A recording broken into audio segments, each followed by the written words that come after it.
So let's do a little recap from the track day. So it was through Trackdaz organization, did it at Buttonwillow Raceway. It was track layout clockwise number 13.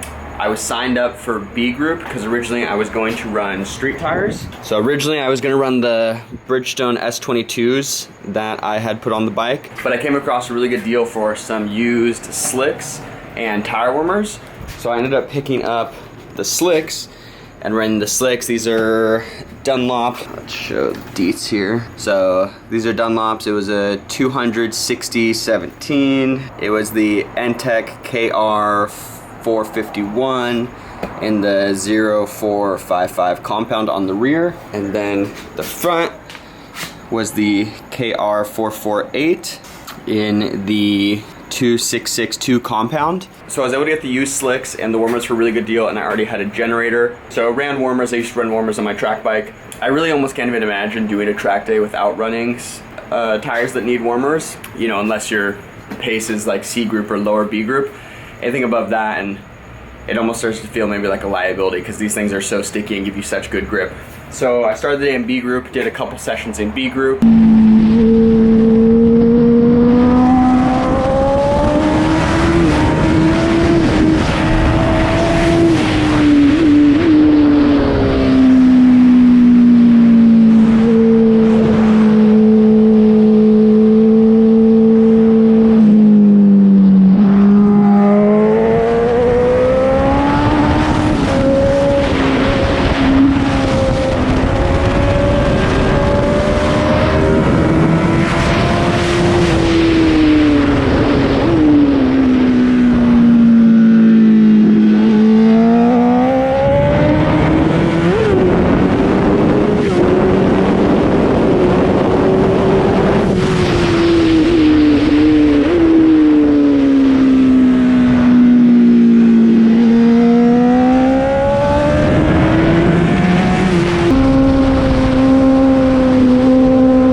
come out and do a ride with me, just because that's what you have to do to get bumped up to A. So they bumped me up to A group. So then I did the rest of the day in A group.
also did a test ride on a 2020 R6 because Trackdaz is like sponsored by Yamaha, so they had a bunch of Yamahas out there you could sign up for and test ride.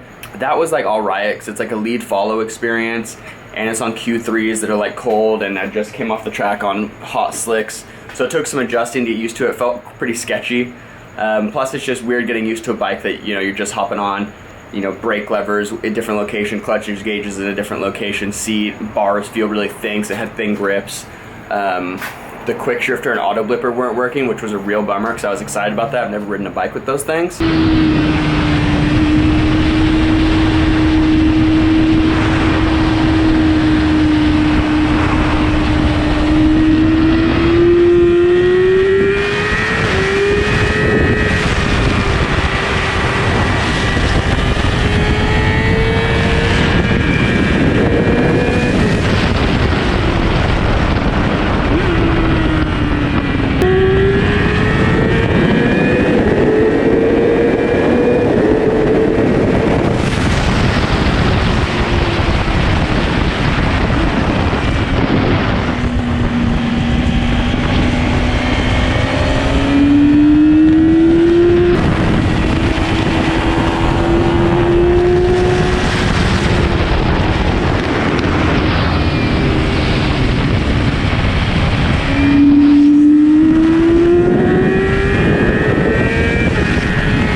It was an exercise in patience riding on Q3s after being on slicks all day. Yeah. Much different. Yeah, definitely. Yeah, the track day was awesome. It went pretty well. Taking the truck we got, the S10, it was a bit tight taking 3 people. My girlfriend had to sit in the back, which she wasn't too happy about because it's a extra cab, so it's like sideways back seat, not much space.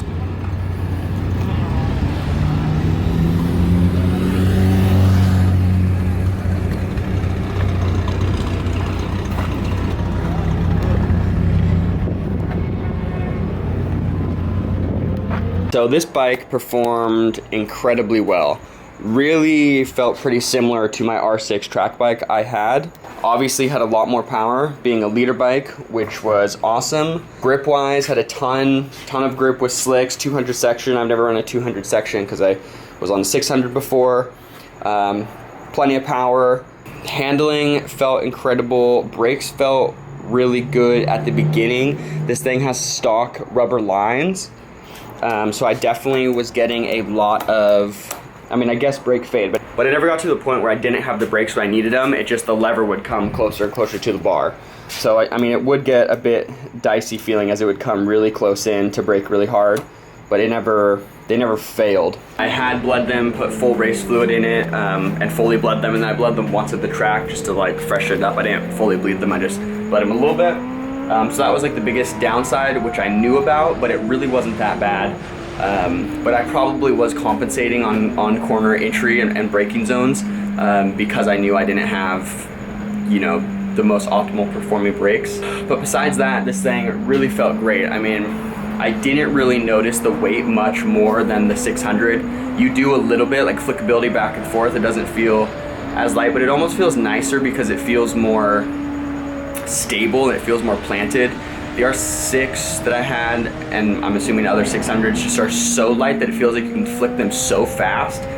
I think partially that's due that I didn't have a steering stabilizer on my R6 track bike, and this bike has the HESD, which is Honda's like electronic steering dampener. It's hidden under here, but it connects right here. So it's an electronic steering dampener, so it adjusts at the speeds you go, which worked really good for me. I mean, racers don't like to use it, and like the better would be a hydraulic, but versus not having it, I definitely liked it a lot. I think I got a lot more workout in my lats and shoulders than I normally do. One that might be to the fact that I've been inside due to this whole, you know, shutdown that we've been going through, and I haven't been working out. The other thing I think it's due to is that this thing gets really tight at high speed, so I would really have to apply a lot of force to get it turned through some of the fast corners, which was fine. Only really on the coming out of the S's at the end, the second to last corner, would I maybe notice that it would steer so slow that I was running wider than I wanted to. I wasn't able to like huck it over as quickly as possible. I think that may have been why. But yeah, overall incredibly happy. Makes me bummed out that I spent so much money on that R6 and put so much stuff onto it when I really think I would have been super happy doing almost none of that. Just some brake upgrades and, like, you know, if I was gonna do suspension, like the basic stuff like springs and revalving, as opposed to running a whole cartridge kit and Olin shock, you know, and just having them sprung right and having the fluid changed and whatnot.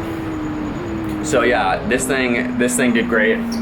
I may do another track day on it just because I have the tires to do it. I really don't want to lay it down at a track day because I do want to sell it, and damaging the bodywork would screw the possibility of making money on selling it. So we'll see. You know, I have the next project over here, the CBR1000RR, which I was thinking about turning into a track bike, but since I have all the plastics for it, I think I'm just gonna make it street and sell that one too. And then I hope to find another bike in the future that I can go full track bike. Probably another R6 is what I'd like. You know, after seeing like the power difference, like that 600 with you know, slip on and tune is gonna make like 10, 15, 20 less horsepower. Maybe closer to 10, 15 less horsepower than the R6 would. So the R6 really is the ultimate. So yeah, so I mean, I'll have interlaced footage through this whole thing. Thanks for watching the video. This kind of concludes the CBR1000 rebuild series. The next video I'm gonna make on it is probably gonna be about selling it, because yeah, I've got the whole rebuild, canyon ride, and I've got the track day ride. Maybe I'll try to make some other videos like 5 things I love and hate, you know, an overview of the bike, things like that. But it's bringing this thing to a wrap on the video series. Next, I'm gonna start moving on to the CBR600 and start doing the rebuild on that. So yeah, so thanks for watching, guys. Don't forget to smash the like button for the YouTube algorithm. Comment, subscribe, follow along on the next builds and more track days and all the fun we're gonna be having.